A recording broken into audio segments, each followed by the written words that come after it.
அதுக்கு ஜன்னா இல்ல, நீங்க லோயரா அதுக்கு ஜன்னா இல்ல. வானலோகத்தில் அந்த கௌரவிப்பு விழா நடத்தப்பட்டாச்சு. ولا يحيطونه بشيء من علمه الا بما شاء ولا يحيطون بشيء. என்ன அல்லாஹ் சொல்கிறான், அதாவது அவனுடைய இல்மை அவன் உங்களுக்கு லேசாக தருகிறான். அவன் நாடுற நேரம் கடத்துறான். ஓ இப்ப ஐடி டெக்னாலஜி அல்லாஹ் தர்றான், ஓ விமானத்துல பறக்கணும் அல்லாஹ் தர்றான். இந்த அறிவுக்காக ஜன்னா இல்ல, உங்க அடக்கத்துக்காக ஜன்னா. உங்களுக்கு மன்னிக்க முடியுமா அப்ப ஜன்னா, உங்களுக்கு அடக்க முடியுமா அப்ப ஜன்னா.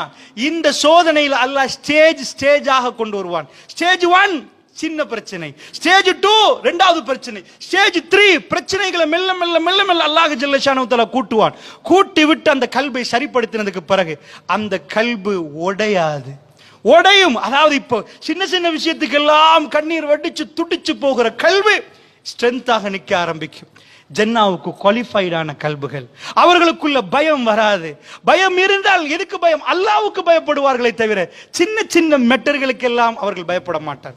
அல்லாஹ்வுடைய நல்லடியார்களே, இந்த விஷயத்தை கவனமாக நீங்கள் புரிந்து கொள்ள வேண்டும் என்பதற்காக வேண்டி ஒரு சில விடயங்களை சொல்கிறேன். நன்றாக புரிந்து கொள்ளுங்கள். இந்த துனியாவிலே அல்லாஹ் ஜல்லஷான் நிறைய நாம் நினைக்கிறோம், நண்டா எங்களுக்குள்ள பணம் வந்தா, எங்களுக்குள்ள செல்வாக்கு வந்தா, எங்களுக்குள்ள அதிகாரம் வந்தா எல்லா பிரச்சனையும் முடிஞ்சிட்டு நினைக்கிறோம்.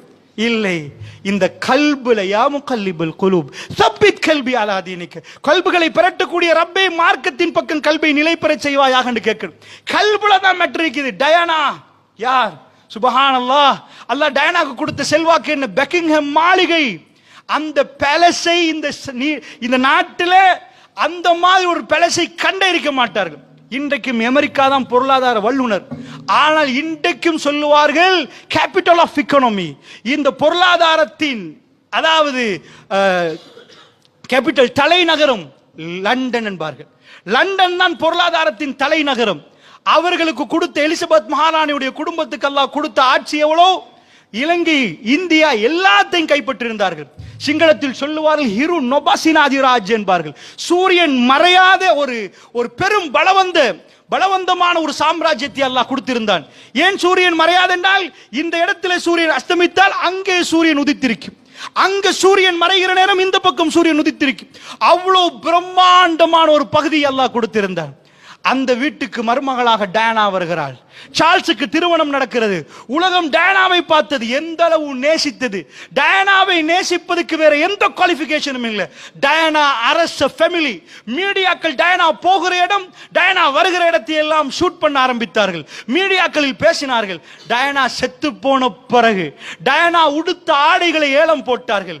நாம் நினைக்க முடியாத பல மில்லியன் டாலர்ஸ்களுக்கு, நான் பல தௌசண்ட்ஸ் என்று சொல்லல, பல மில்லியன் டாலர்ஸ்களுக்கு டயானாவுடைய ஆடைகள் சேல் போனது நீங்கள் பார்த்திருப்பீங்க. அந்த நேரம் அல்லாஹ்வுடைய நல்லடியார்களே, அந்த கம்பெனி, அந்த ஆடை தயாரித்தவர்கள் அதை எவ்வளவுக்கு வித்தார்களோ அதை மாறி எத்தனையோ 100 மடங்குகள் விலைக்கு போட்டி போட்டார்கள் வாங்குவதற்கு. டயானாவிலே மயங்கி இருந்தார்கள். அல்லாஹ்வுடைய நல்லடியார்களே, நான் உங்களுக்கு என்ன சொல்ல வருகிறேன் தெரியுமா? உங்க ஆசை சாதாரண 3 மாடி வீடு கட்டி ஒரு வாகனத்தை வீட்டு பக்கத்துல வச்சு நிம்மதியா சந்தோஷமா தூங்கணும், இதுதான் ஆசை. இதுக்குத்தான் நீங்க ஆசைப்படுறீங்கன்னா அப்ப இந்த பிரச்சனை முடிஞ்சிரும் என்று நினைக்கிறீங்க. ஓயாத அலைகள் ஓயாத மாதிரி பிரச்சனைகள் ஓயாத. அல்லாஹ்வுடைய நல்லடியார்களே, டயானா பெக்கிங்ஹாம் மாளிகைக்கு போனால், எல்லாத்தையும் போனால், இந்த நீங்க ஆசைப்படக்கூடிய ஒரு 4 மாடி வீடு 2 வாகனம் முன்னாடி என்பது டயானாவோட ஒப்பிட்டால் உங்களை மாதிரி லட்சம் மடங்கு முன்னேறி விட்டால் டயானாவுடைய குடும்பம். அவ்வளவு சல்லி இருந்த டயானாவுக்கு பெக்கிங்ஹாம் மாளிகை வேண்டாமா? அந்த வாழ்க்கை வேண்டாமாம்? அரச குடும்பம் வேணாமாம்? டயானா செத்து போனது உங்களுக்கு ஞாபகம் இருக்கும். டொடி அல்ஃபியாட் என்ற ஒரு முஸ்லிம் என்று சொல்கிறார்கள். அவரோடு ரெஸ்டாரண்டில் இருந்து பயணம் மேற்கொள்கிற நேரம் தான் அந்த ஆக்சிடென்ட் நடந்து செத்து போறார். உலகமே பார்க்கிறது. அதுல இருந்து டயானா ஒரு பாடத்தை சொல்லி கொடுக்கிறார். என்ன? உங்கள்கிட்ட இல்லாத எல்லாம் என்னிடம் இருந்தது. எனக்கு ராத்திரி தூக்கம் போகல, என்னால சந்தோஷமா வாழ முடியல. எனக்கு இவ்வளவு பிள்ளைகள் இருக்கு, என் மாப்பிள்ளை இருந்தாலும் எனக்கு பெக்கிங்ஹாம் மாளிகை வேணாம், எனக்கு டாடி அல்ஃபியாட் வேணும் என்று டயானா பகிரங்கமா சொல்லாமல் சொன்னதைத்தான் நாம் பார்க்கிறோம். ரகசியமான தன் வாழ்க்கையை வேறொரு பக்கத்துக்கு திருப்பினால் என்ன? நீங்க அந்த மாதிரி சந்தோஷப்பட்டு நீங்க நீங்க நினைக்கிறது உங்களுக்கு கிடைச்சால், அல்லாஹ்வுடைய நல்லடியார்களை, நீங்க நினைக்கிறதை இப்ப உங்களுக்கு அல்லாஹ் தரல. ஆனா இந்த நாட்டில் நீங்க நினைக்கிற மாதிரி 4 வாகனத்தோட பெரிய கரேஜ் செட்டப்ல 4 வீடு, அந்த வீட்டுக்குள்ள ஏர் கண்டிஷன் பண்ணி இருக்கிறவங்க நீங்க பாத்தீங்கன்னா நீங்க ராத்திரி தூங்குவீங்க. அவங்க சாக்குல இருந்து அந்த ஸ்லீப்பிங் டேப்லெட்டை போடாம உங்களுக்கு தூக்கம் வராது. அல்லாஹ்வுடைய நல்லடியார்கள், அந்த இடத்தை நீங்கள் அடையவில்லை. அடைந்தவர்கள் இப்பொழுது சந்தோஷமாக இருக்கிறார்களா நீங்க பாத்தீங்கன்னா? இந்த நாட்டில் ஒருத்தரை நான் உங்களுக்கு காட்டலாம். கோட்டாபய ராஜபக்ச யார்? இந்த நாட்டிலே அதாவது டிஃபென்ஸ் செக்ரட்டரியா இருக்கிற நேரம் அவ்வளவு பலமான ஒரு ஆள்.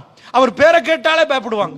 அந்த அளவுக்கு கோட்டாபய ராஜபக்ச இந்த நாட்டுக்கு வந்த பிறகு அவரை ஜனாதிபதியாக தேர்ந்தெடுத்தாங்க. என்ன ஹிட்லர் மாதிரி நிப்பாருன்னு நினைத்தாங்க. அவருக்கு அல்லாஹ் கொடுத்த ஆட்சி எப்படி? அல்லாஹ் அவருக்கு கொடுத்த ஆட்சி 3/2, பாராளுமன்றத்தில் 3/2. சிறுபான்மை கட்சி தேவையில்லை ஆட்சி அமைப்பதற்கு. கடும் பலமான ஒரு நிலைமை அல்லாஹ் கொடுத்தான். அது போக ஜேஆருடைய அரசியல் சாசனத்தில் சாதாரணமா ஒரு ஆணை பெண்ணா மாற்ற முடியாது, பெண்ணை ஆணா மாற்ற முடியாது, மற்ற எதையும் செய்யலாம் என்று அந்த இருமாப்போட ஜேஆர் கதைத்தார். ஜேஆருடைய சட்டை அப்பிளும் சில இடங்கள் தடையாக அமையுது என்று சொல்லி அதை திருத்தினார். 20ஆம் திருத்தம் என்று 20th amendment என்று மாற்றினார். அது எந்த அளவுக்கு பவர் என்றால், ஜனாதிபதி அந்த மந்திரி வர்றதுக்கு முன்னாடி, மினிஸ்டர் வர முன்னாடி அவருடைய ரெசிக்னேஷன் அவர் டேபிளுக்கு அனுப்பிடுவார். வந்த பிறகுதான் தெரியுமோ என்ன விலக்கிட்டாரோ. வேண்டிய விதத்தில் ராத்திரி ஒரு கெசட் அடித்து மாலையில கெசட்டை மாத்தலாம். என்ன செய்ய வேண்டுமோ இன்றைக்கு இப்ப நீங்க சீனி அடிக்க கொண்டு வர்றீங்களா, இதுக்கு பிறகு உங்களை யாருக்கு சீனி இம்போர்ட் பண்ண இயலாது. முடிஞ்ச தடை. காலையில பரவாயில்லை. அந்த அளவுக்கான ஒரு பலம்.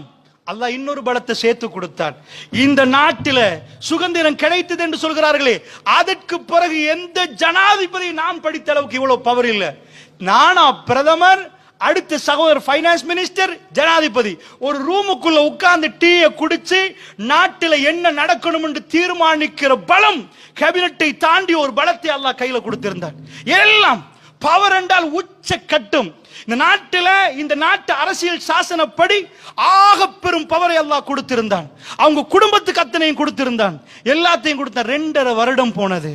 அல்லாஹ்வுடைய நல்லடியால் 2 வருடம் கடக்கிற நேரம் இந்த மக்கள், எங்க நாட்டு மக்கள் இதுவரைக்கும் ஒரு ஜனாதிபதி, இவ்வளவு அதிகாரம் படைத்த ஒரு ஜனாதிபதியை ரோட்டில் இறங்கி வெளியே போன்னு சொன்னதே இல்லை. அப்படிப்பட்ட ஒரு கலாச்சாரம் எங்க நாட்டு மக்கள் இல்லவே இல்லை. ராணுவ ஆட்சி எங்க நாட்டு மக்கள் இல்லை. அதாவது பாகிஸ்தானுக்கு அது சாதாரண விஷயமா போகலாம் ராணுவ ஆட்சி. எங்க நாட்டு மக்களுடைய கலாச்சாரம் வேறு.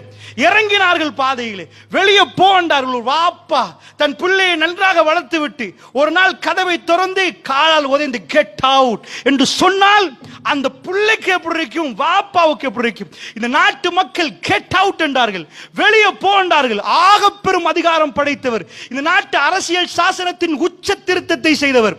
19ஆம் திருத்தத்தை கொண்டு வந்து மைத்திரிபால மாற்றியதை திரும்ப மாற்றினார். எல்லாத்தையும் மாற்றி சர்வாதிகாரியாக வந்து நிற்கணும் என்று ஆசைப்பட்டார். அல்லாஹ்வுடைய நல்லடியார்களே, இறைவனுக்கு அது சுலபம். மாலிகுல் முல்க் துஅத்தில் முல்க மன் தஷா வ தன்ஸிஉல் முல்க மிம்மன் தஷா வ துஇது மன் தஷா வ துஸில்லு மன் தஷா பியதிஹல் கைர். அல்லாஹ் நாடியவர்களுக்கு இஸ்ஸத்தை கொடுப்பான், கண்ணியத்தை. நாடியவர்கள்ட்ட இருந்து பறிப்பான். நாடியவர்களுக்கு ஆட்சியை கொடுப்பான், நாடியவர்கள்ட்ட இருந்து பறிப்பான். என்ன ஆட்சி? அவ்வளவு பலம், அவ்வளவு ராணுவத்தை மெயின்டைன் பண்ணவர் ஓடினார். அவருடைய அரண்மனையை விட்டு ஓடினார். உலகம் முழுக்க விசா கேட்டார். எல்லோரும் இல்லை என்றார்கள். பக்கத்து சின்ன நாடு பயந்து ஓடினார். அங்கிருந்து வீடியோ வந்தது. ஆக கூடுதலான பிளைட்டுகளை, போகக்கூடிய பிளைட்டுகள், அந்த நேரத்தில் ட்ராக் பண்ணப்பட்ட பிளைட்ல இந்த நாட்டு ஜனாதிபதி எந்த பிளைட்ல போறார், மால்டீவ்ஸ்ல இருந்து எப்ப சிங்கப்பூருக்கு போறார், எல்லாத்தையும் அவதானித்தார்கள். பயந்து போனார். ஒரு இடத்தில் ஒரு வீடு, அதாவது ஹோட்டலுக்கு பே பண்ணினார். வெளியே வர வேண்டாம் என்றார்கள். 1 மாத காலம் ரொம்ப பயங்கரமான ஒரு பயத்தை அனுபவித்தார். அல்லாஹ்வுடைய நல்லடியார்களே, நான் கேட்கிறேன், நீங்கள் உங்கள் கையிலே வைத்திருக்கிற சொத்தை நீங்கள் கணக்கு போட்டால், அல்லது நீங்கள் கற்பனை பண்ணி அந்த சொத்தை நீங்கள் கணக்கு போட்டால், இதே போன்று பல ஆயிரம் மடங்கள்ல பல லட்சம் மடங்கு சொத்து அவருடைய கசானாவில் இருக்கலாம். அவருடைய கசானாவில் இருக்கலாம். கல்பு துண்டானது, கல்பு துடித்தது. அவர்களுக்கு என்ன ஆகும் என்று எல்லோரும் பார்த்தார்கள். கொஞ்சமும் ஈவரக்கம் காட்டவில்லை. இவர்கள் துரோகிகள் என்று மக்கள் பேசினார்கள். அல்லாஹ்வுடைய நல்லடியார்களே, நான் உங்களுக்கு என்ன சொல்ல வருகிறேன் தெரியுமா? இவர்கள் தான் சந்தோஷமாக இருக்கணும். டயனா தான் இந்த கல்புல பிரச்சனை இல்லப்பா. நீங்க என்ன பொருளாதாரத்தை நினைக்கிறீங்களோ, இந்த பொருளாதாரம் உங்களுக்கு அமைதியை தரும் என்று நீங்கள் நினைத்தால் இந்த உலகத்தில் மிகவும் சந்தோஷமாக டயனா இருக்கணும், மிகவும் சந்தோஷமாக கோட்டாபி இருந்திருக்கணும். அல்லாஹ் எப்படி மாத்தினான் பாத்தீங்களா? அவன் தான் செய்கிறான் என்பதை காட்ட பாராளுமன்ற வரலாறிலே இதுவரைக்கும் பலகீனமான மனிதர் நம்ம நாட்டு ஜனாதிபதி ரணில் விக்ரமசிங்க. ரொம்ப பலகீனமான மனிதர். 10 மாதம் எடுத்தது அந்த சீட்டுக்கு போனஸ் சீட். முழு கட்சியும் வரலாறில் முதல் தடவை தோல்வி. ஒரு சீட் இல்லாத அளவுக்கு தோல்வி. பிச்சை போட்டப்பட்ட போனஸ் சீட்டில் வந்து அமருகிறார். அதுக்கு நிறைய டிஸ்கஷனுக்கு பிறகு வந்து அமருகிறார். அவருடைய டேலண்ட் இல்லை என்று அல்லாஹ் காட்டி விட்டார். அமர்ந்ததுக்கு பிறகு அவருக்கு கை தூக்குவதற்கு யாருமே பக்கத்தில் இல்லாத நேரம் அவர்தான் ஒரே நபர். சிறுபான்மை கட்சிகளை தாண்டி ஒரே ஒரு நபர், ஒரு கட்சியின் ஒரு நபர் அமர்ந்திருக்கிறார்.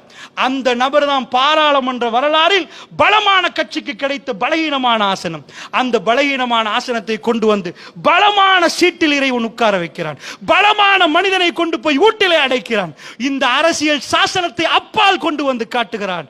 என்னால் முடியும் அத்தனையும் செய்ய. நீங்கள் எந்த அறிவை வைத்தாலும் அவருடைய அறிவால் தான் அவர் ஜனாதிபதி ஆகினார் என்று பலர்கள் பேசுகிறார்கள்.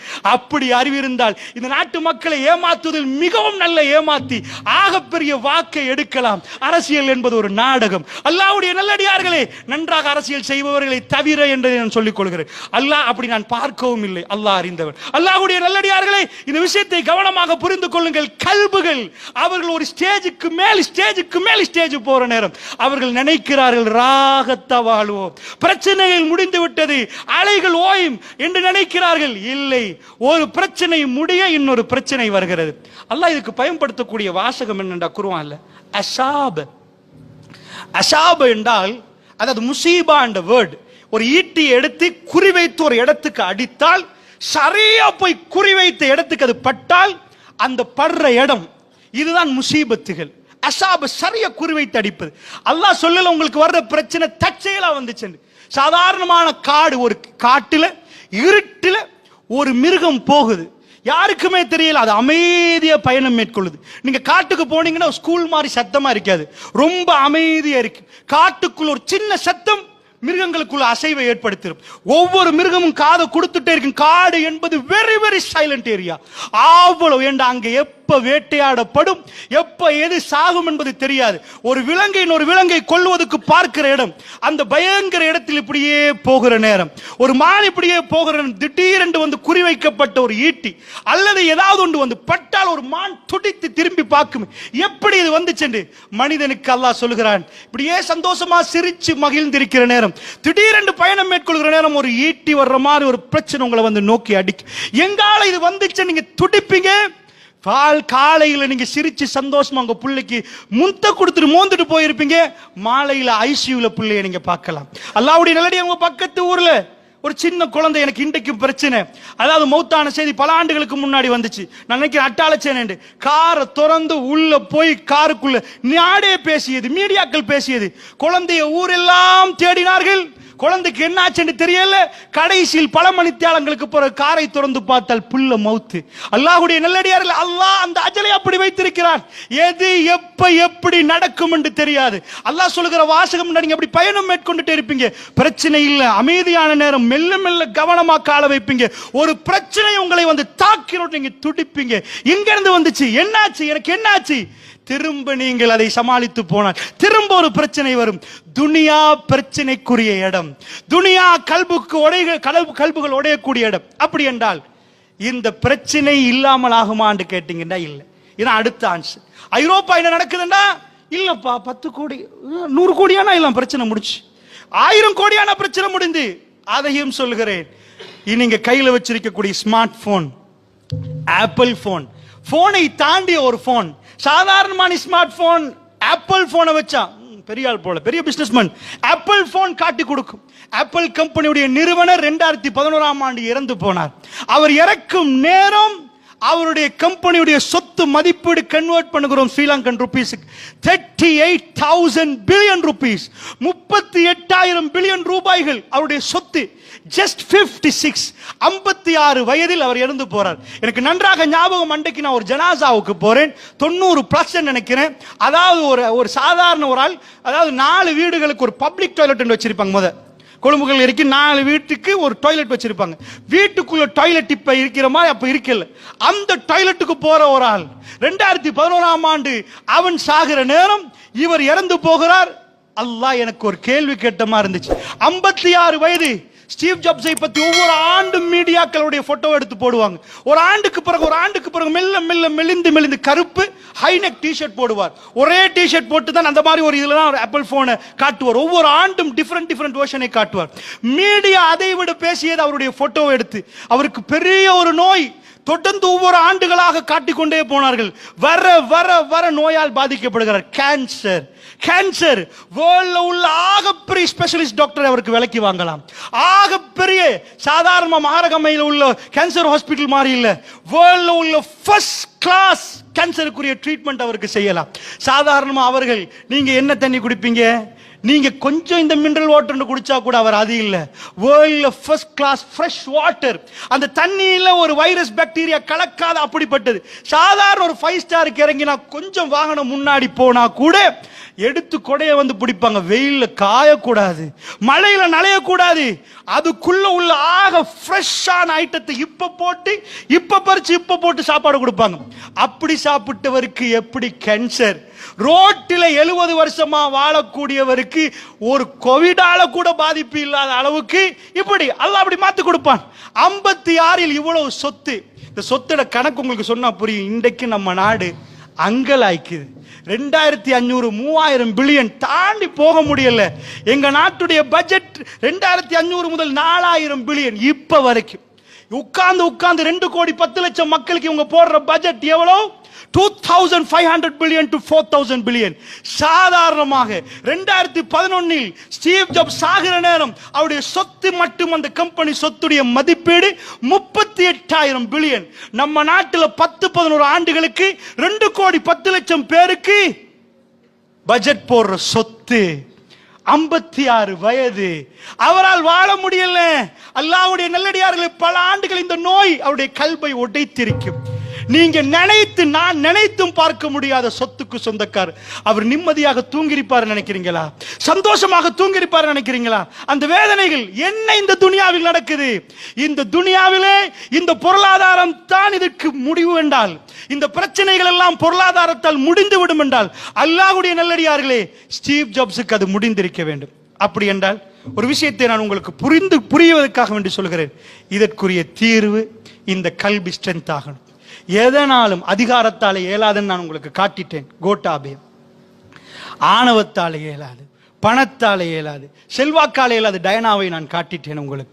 அல்லாஹ்வுடைய நல்லடியார்கள் இப்படி பல உதாரணங்களை காட்டினேன். இப்பொழுது நான் சொல்லுகிறேன், கேளுங்கள். உலகத்தில் இதையும் விட பிரச்சனை வந்தவர்கள் இருக்கிறார்கள், நபிமார்கள்.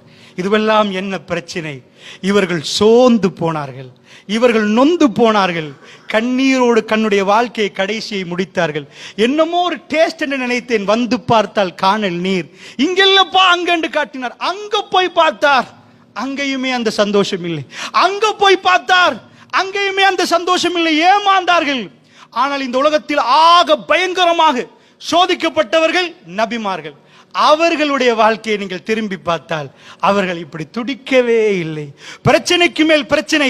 நாயகம் ஸல்லல்லாஹு அலைஹி வஸல்லம், நான் உங்களிடம் கேட்கிறேன், ஒரு குழந்தை மௌத்தான உங்களுக்கு எப்படி இருக்கும்? உங்க புள்ள மௌத்தான எப்படி இருக்கும்? செல்லமா, பாசமா, அழகா, அன்பா பேசின புள்ள. பெருமானார் ஸல்லல்லாஹு அலைஹி வஸல்லம் அவருடைய மகன் மௌத்தாகிறார். ரசூலுல்லாஹ்வுடைய 2 ஆம்பளை புள்ள, 4 பொம்பளை புள்ள. பெருமானுடைய ஆண் வாரிசு இறந்து இல்லாம போகுது. பிறகு ஒரு ஆம்பளை புள்ள கிடைக்குது. மதீனால 7 பிள்ளைகள். ரசூல் ஸல்லல்லாஹு அலைஹி வஸல்லம் கவலையில் இருப்பாங்க. ஒரு புள்ள மௌத்தானா, செல்லம்மா பேசி வீட்டுக்கு வந்த என்ன, வாப்பாண்டு ஓடி வந்த புள்ள, ஊட்டி விட்ட புள்ள, ராத்திரிக்கு அன்பா பேசுற புள்ள இறந்த எப்பிரைக்கும். பெருமானாருக்கு சாதாரண இறப்பு நடக்கல. புள்ளைய மௌத்தானா கவலை. 4 பேர் வந்து, பாய் கவலைப்படாதீங்க, சந்தோஷமா இருங்க, ஒரு பிரச்சனை இல்லை, அல்லாஹ் தருவான், கவலைப்படாதீங்க, அல்லாஹ் இதை விட சிறந்து தருவான். இப்படித்தான் உங்களுக்கு ஆறுதல் சொல்லுவார்கள். பெருமானார் ஸல்லல்லாஹு அலைஹி வஸல்லம் இறப்பு செய்தியை கேள். குழந்தை புள்ள மௌத்தான உடனே குழந்தைகளை புள்ள மௌத்தான் ஆம்பளை புள்ள. ரசூலுல்லாஹ்வுடைய பெரியப்பா அவ்வளவு இரத்த உறவு. அவர் பாதையில அபூ லஹப் எந்த அளவுக்கு ரசூலுல்லாஹ் மேல பிரியம் வச்சாருன்னா, பிறந்த உடனே வாப்பா இல்ல, அப்துல்லா மௌத்தானனால அவருடைய தம்பி மகனுக்காக வேண்டி ஒரு அடிமையை விடுதலை பண்ணி கொண்டாடினார். என் தம்பி மகன் கிடைச்சிட்டான்னு கொண்டாடினார். அப்படி கொண்டாடினவர் எதிரியாக மாறி பெருமானாருடைய புள்ள மௌத்தான முகம்மதுக்கு வாரிசு இல்ல, முகம்மதுக்கு வாரிசு இல்லைன்னு துடிச்சு கூச்சலிட்டா எப்படி இருக்கும்? ஜனாசா கையில ஊரெல்லாம் உங்களுக்கு எதிராக பேசுற நேரம் நொந்து போக மாட்டீங்க, துடிச்சு போக மாட்டீங்க? இது வேதனைக்கு மேல் வேதனை. உங்களுக்கு அப்படி நடக்கிற 4 பேர் துப்பி சாகணும், இப்படியே நடக்கணும்டா சாதாரண ஒருத்தவங்களுக்கு முறைச்சு பார்த்தாலே கல்பு தாங்குது இல்லை. உங்க புள்ளைய நீங்க ரோட்ல நடக்கிற நேரம் உங்க புள்ளைக்கு யாராவது அவமானப்படுத்தினாலே உங்களால தாங்க முடியல. என் புள்ளை கேள்வி பண்றீங்களா, என் புள்ளை அப்படி பண்றீங்களா அப்படின்னு உணர்வு வருகிறது என்றால் ஊரே சேர்ந்து ஜனாசா நேரம் பெருமானாரை இந்த மாதிரி பேசுற கல்பு வெந்து போகாது, கல்பு நொந்து போகாது, கல்பு உடைந்து போகாது. அல்லாஹ் என்ன சொன்ன? நபியே, ஓ இப்படி பேசுறாங்களோ நிப்பாட்டிரும், இதுக்கு பிறகு இவங்க வாயெல்லாம் அடைச்சு போற மாதிரி ஊமையாக்கிரும். அப்படி சொல்லல. வலக்கது நஅலமு அன்னக யலீகு ஸதுருக பிமா யகுலூன். நபி எங்களுக்கு தெரிகிறது, திட்டமா தெரியுது, அவங்க பேசுறதுனால உங்க கல்பு இறுகுது, உங்க கல்பு கஷ்டப்படுகிறது, வேதனைப்படுகிறது, அதனால இவங்க பேசுறதை நிப்பாட்டேல. அல்லாஹ் என்ன சொன்னான்? ஓ இவங்க பேசுறாங்களா, இதனால உங்க கல்வி இருக்குதா, இதை நிப்பாட்டுறேன்னு சொல்லல. இது இல்ல, அதாவது துன்யாவுடைய சுன்னா என்ன? ஃபஸப்பி பிஹம்தி ரப்பிக், தஸ்பீஹ் பண்ணுங்கள், அல்லாஹ்வுடைய புகழை கொண்டு தஸ்பீஹ் பண்ணுங்க. வகும் மினஸ் சாஜிதீன், சுஜூதுல, அதாவது சுஜூதுல விழுந்துருங்க. வஅபுது ரப்பக ஹத்தா, அதாவது வஅபுது ரப்பக ஹத்தா யஅதியக்கல் யகீன். நபி உங்களுக்கு மரணம் வரும் வரைக்கும் அல்லாஹ்வை வணங்குங்கன்னு அல்லாஹ் சொல்றான். இதான் பிரச்சனை ஓயாதாம். இந்த கல்புக்கு தஸ்பீஹை கொடுத்தால் அந்த கல்பு அடுத்த பிரச்சனையை தைரியமா மேற்கொள்ளும். ஷைத்தான் ஏமாத்துவான், இதுதான் தைரியமா நிற்கும். அந்த கல்பை ஏமாத்த முடியாது, அந்த கல்பு நொறுங்கி போகாது. பிரச்சனைகள் வருகிற நேரம் அந்த கல்பு நிற்கும் என்கிறான் அல்லாஹ் ரப்பல் ஆலமீன். அல்லாஹ்வுடைய நல்லடியார்களே, அப்படி என்றால் இந்த சித்தாந்தத்தை தான் குர்ஆன் நெடுகிலும் பேசுது. இந்த கல்புக்குரியவர்களாக வந்தால் அல்லாஹ்வுடைய நல்லடியார்களே, ஈஸ்டர் அட்டாக் நடக்கிற நேரம், இந்த ஞாயிறு தாக்குதல் நடக்கிற நேரம், இதனால என்ன பண்ணினார்கள்? முஸ்லிம்கள் வீடுகளில் போய் உங்கள்கிட்ட என்னெல்லாம் இருக்கின்ற தேடினார்கள். தேடிவிட்டு சாதாரண ஒரு வாள் இருந்தால் அதுவும் குற்றம் என்றார்கள், கத்தி இருந்தால் அதுக்கும் பிடிக்க பார்த்தார்கள். இப்படி நடக்கிற நேரம் அல்லாஹ் அக்பர் சில ஊர்களில் எனக்கு சொன்னார்கள், இந்த பக்கத்திலையும் சொன்னார்கள், ஒரு ஊருக்கு ஜும்மாவுக்கு போற நேரம் குர்ஆனை கொண்டு போய் பத்த வைத்தார். அல்லாஹ் அக்பர், குர்ஆனை கொண்டு போய் ஆத்துல போட்டார்கள். அல்லாஹ்வுடைய நல்லடியார்களே, எங்களுக்கு ஜன்னாவுக்கு போக முடியாது பிரச்சனை வராமல். ஆனால் அல்லாஹ் எங்களுக்கு கொண்டு சொல்லி, வலா தஹ்மில் அலைனா இஸ்ரன் கமா ஹமல்தஹு அலல்லதீன மின் கப்லின் ரப்பனா வலா துஹம்மில்னா மா லா தாக்கத லனா பிஹி. யா அல்லாஹ், எங்க மேல சுமத்திராதே யா அல்லாஹ், எங்களுக்கு தாங்க முடியாது. யா அல்லாஹ் ரப்பனா வலா தஹ்மில் அலைனா இஸ்ரன் கமா ஹமல்தஹு அலல்லதீன மின் கப்லினா. இதுக்கு முன்னாடி உள்ளவர்களுக்கு என்ன சுமையெல்லாம் கொடுத்து அப்படிப்பட்ட சுமைகளை தராது. இந்த துஆவை ஓத சொல்லி அல்லாஹ் சொல்றான். பிரச்சனை வராம ஜன்னாவுக்கு போகலாது, அது முகம் கொடுக்கிற தைரியம் இல்லாம ஜன்னாவுக்கு போக முடியாது. அல்லாஹ்வுடைய நல்லடைய கலாமுல்லாஹ், அல்லாஹ்வுடைய கலாமை தூக்கி எரித்தால், அல்லாஹ்வுடைய கலாமை தூக்கி போட்டால் சுப்ஹானல்லாஹ், சுப்ஹானல்லாஹ். அல்லாஹ்வுடைய நல்லடியார்களை நாம் எவ்வளவு பலகீனப்பட்டு போய்விட்டோம். எங்களுடைய தாடி பிரச்சனை, தாடி எடுத்தால் குத்தம் செய்தால் அது வேறு, குத்தம் செய்யாத நீங்கள் தைரியமாக நிற்கணும். இது எங்களுடைய உரிமை, எங்களுடைய அதாவது இந்த நாட்டிலே அந்த ஒரு கும்பல் தப்பு பண்ணினார்கள், அந்த ஒரு கும்பல் பிழை செய்தார்கள், அவர்கள் இஸ்லாத்தை, அதாவது இஸ்லாத்தில் இல்லாததை செய்தார்கள். அதுக்காக ஒட்டுமொத்த சமூகம் பாதிக்கப்படுகிற நேரம் நாம் தைரியமாக நின்றிருக்க வேண்டும். நாம் தப்பு செய்யவில்லை அல்லாஹ்வுடைய நல்லடியார்களே. எங்களுடைய கல்பு நொந்து நொறுங்கி உடைந்து போனதே அல்லாஹ்வுடைய நல்லடியார்களே. அதை ஸ்ட்ரென்த்